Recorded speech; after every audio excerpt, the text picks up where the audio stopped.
And we've obviously heard some good things coming out of offseason workouts related to Coleman Hawkins, Terrence Shannon Jr. as well. Matthew Meyer's been with the team for 2-3 weeks now. Skyy Clark, so kind of battling back, getting to 100% healthy with his knee injury, just kind of strengthening that. I think the first place I want to go to is Coleman Hawkins. Everything I've heard coming out of summer workouts for him has been positive. Obviously, it's the summer, so you got to take everything with a grain of salt, right? Because everyone looks like they're going to be an NBA draft pick in the summer, and everyone's making a bunch of threes, and everyone's shooting from the mid-range that hasn't shot before.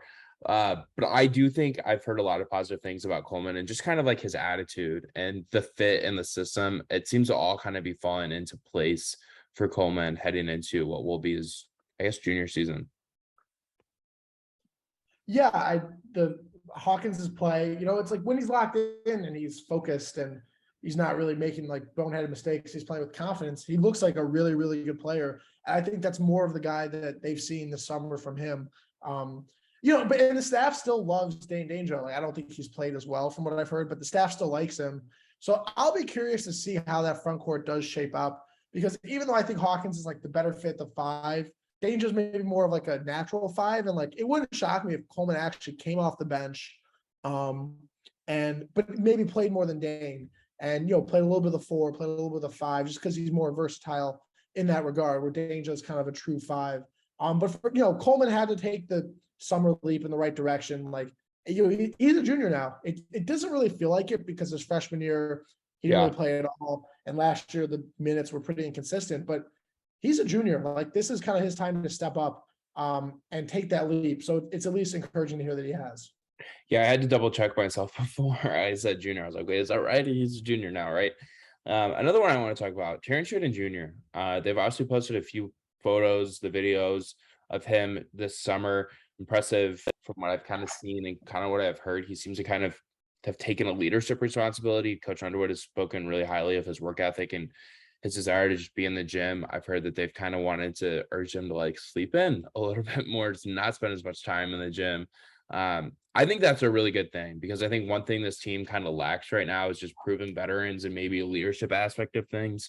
We know that Luke Goody's a quality leader. He kind of fits into a lot of the things that you need in a program, but to have TJ kind of take over some of that responsibility is a good thing. Yeah, no, I mean, Shannon, like, they have like 8 a.m. breakfast, and like Shannon is getting up before that to either see Fletch, do something with him, or just go get shots up in the gym. Like, he's a morning grinder. He loves to be in the gym. People have said it's reminiscent of Ayo's work ethic. Yeah.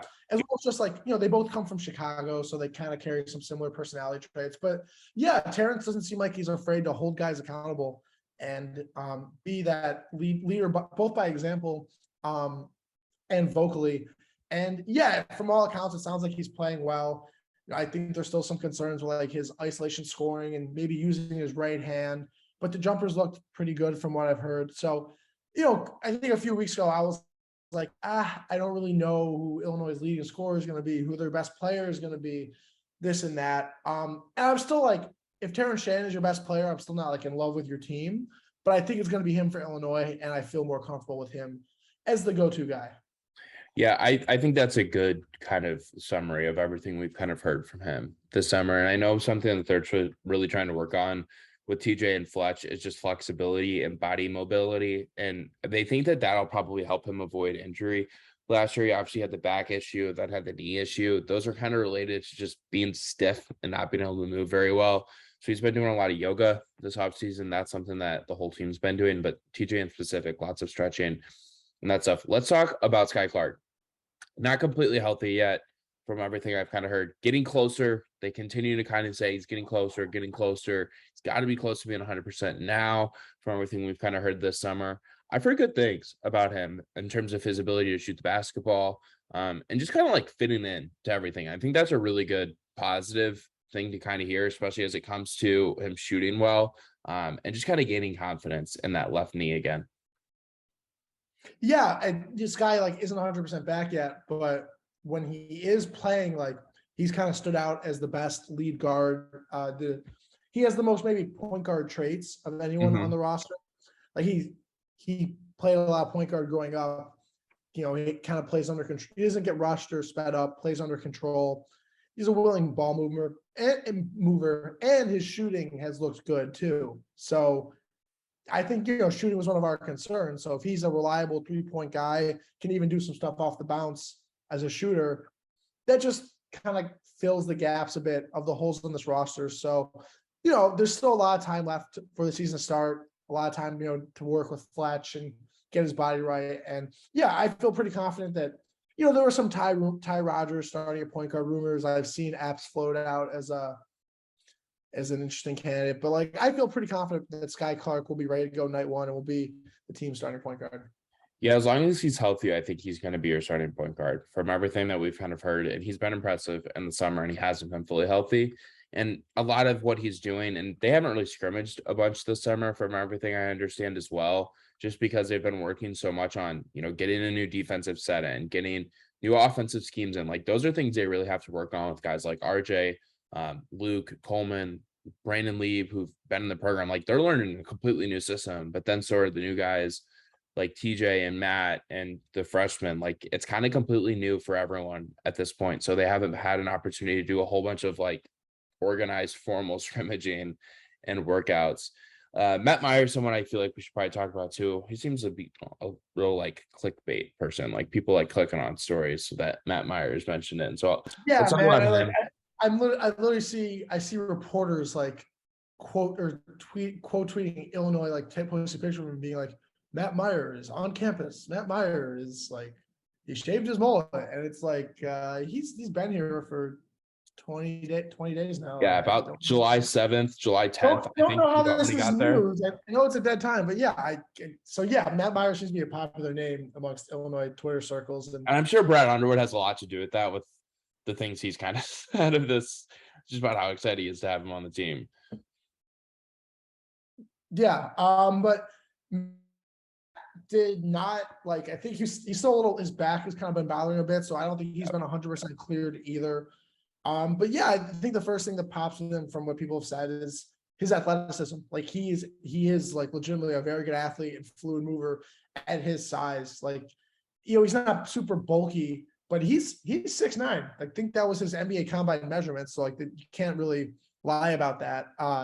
He's legit 6'9" and moves well. And it's not like a 6'9" post player. It is a 6'9" wing with some guard skills. And don't think he's played a ton, but I think people are excited about what he could be. And there's just so many different ways to use him. Yeah, I did a story a couple of weeks ago, like a film review on why defensively he's going to contribute well to what Illinois is looking for. And I had to like leave clips out of that because there's just so much he can do. And one thing I didn't put in there that I probably wish I should have is he's really aggressive. Like, he'll jump passing lanes and poke a ball away and just take it to the other end for a dunk or a layup. Like, that's something I feel like Illinois hasn't had the last couple of years. I feel like they really haven't had that since like Brad's first or second year in Illinois. So that's just kind of crazy that they're kind of getting back to some players that have that ability to really force teams to make bad passes. And yeah, there's times you're going to be over aggressive and do that, and you're going to get beat and leave a shooter open, but there's other times you're going to poke it away and you're going to get a dunk at the other end. So I do kind of like that aggressiveness that they seem like Matt can play with. TJ's a really good on-ball defender, right? Like, I feel like we can say that he's going to match most teams' best guard wing most nights. And I think that's a good thing for Illinois. He did that pretty successfully when he was at Texas Tech. I think it's probably fair to say that Matt can probably do that a little bit as well. And Coleman's another one with all Big Ten defensive team capabilities, in my opinion. Yeah, I agree. All right, we want to talk about Jalen Epps. I'm excited for him. I think he could turn into like their bucket getting kid if they need one off the bench. And that's a concern that you and I both have. It's just someone who can score when you need a bucket. I think he could be that. Yeah, again, like, talk about like niche needs, and like he goes away from your, I think, typical roster construction of like trying to play big, long, and athletic, because he's just not very tall. But I feel like teams need microwave scorers and like guys that can maybe get hot and swing a game. And I do worry about his defense, keeping him on the court. But if you got four other guys on the court who are all good defenders, it's not as big of a deal. That's the thing too, is that you can now, because you don't Kofi wasn't necessarily making up for your defensive lapses. Like, he was guarding things in front of him, but like, he wasn't this crazy agile guy that can make up for your defensive lapses. Plummer was forced to play a ton last year and was, for better or worse, a cone on defense. So it's like, Hey, you can't use Pat Bev's term. he, it, like, there were last year, there were holes on the defense, and this year you can just have like one minus guy and fill, like you said, fill him with a bunch of positive guys around him and make it work. Yeah, I think he'll play a little bit this year. Definitely be in the rotation to start the year. And he, you just hope that he swings a big game here or there with a couple of quick buckets. Yeah, I agree with that. And if you need someone who can give you 10 to 12 points off the bench some night in a ugly slugfest Big Ten game, like, he might be your guy. Let's be completely honest. Like, how many rock fight Big Ten games are there during the regular season that you're just like, God, this is terrible, I want to turn the television off? Like, he could be that guy for Illinois to just get you a big bucket with less than 5 minutes left to play in the game. Like, and you kind of need those guys to win a Big Ten title at the end of the day. I feel like someone we don't talk about at all, Sim, and I feel like it's not just us, but it's kind of everyone, is Luke Goody.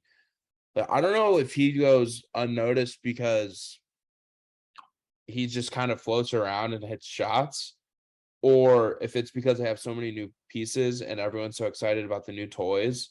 But I don't really feel like we talk enough about Luke Goody at all. Yeah, I feel like on a roster of a lot of like question marks and like high upside, but you're kind of scared of what the downside could be. Goody's one of the more solid pieces. Like, I kind of know what I'm going to get from him this year. I know he's going to be fine on defense. Like, he'll guard his position well. He knows kind of where to be as a team defender. Not going to be like this elite steals blocks guy by any means, but just kind of, he won't screw up. And offensively, yeah, he'll space the floor and he'll hit shots. Again, not expecting him to like go start creating his own buckets out of nowhere, but I just think having that solid piece on a team where, like, does Matt Meyer have an off night like he frequently did at Baylor, or like if Terrence Shannon has to miss a game or something because of his back, you can plug Luke Goody in and just live with it, and not feel like you have a massive hole in the court. So I think that's just a really solid piece to have. Yeah, and he's the one guy on the team who I feel like I trust to hit a 3-point shot. Like, I know RJ shot at a really high percentage last year. He made like 9 of 15. I know TJ shot like 38% last year on catch and shoot opportunities, or 38% overall, I think it actually was.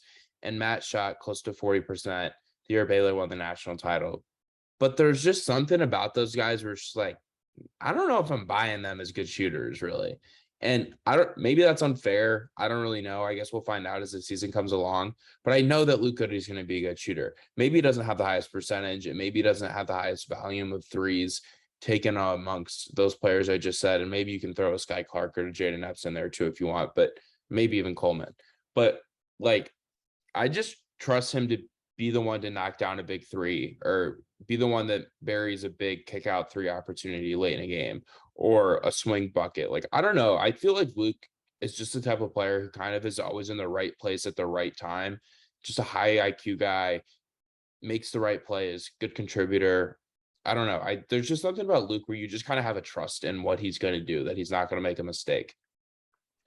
Yeah, I think Skyy Clark could like be the best shooter by the end of the year. Like, I'm really high on his jumper, just his versatility. So, but in terms of open catch and shoot three, yeah, I feel confident about Luke making it. And I don't know, like, I think some matchups, maybe if guys like Terrence and Matt are playing well, or if like Ty Rodgers is really making an impact, Luke might not see like a ton of game action, but games when those guys are off, you can plug them in and feel good. Something we haven't talked about, can we call him your boy? Can we call Ty Rodgers your guy? Or do we need? He might be because, like, I was a Coleman guy, but now he's getting second round mock draft projections, and like, see, that's when you buy the stock more. What do you mean? when people are starting to get on the bandwagon that you were on before everyone else, that's when you say, hey, yeah, I've been saying this.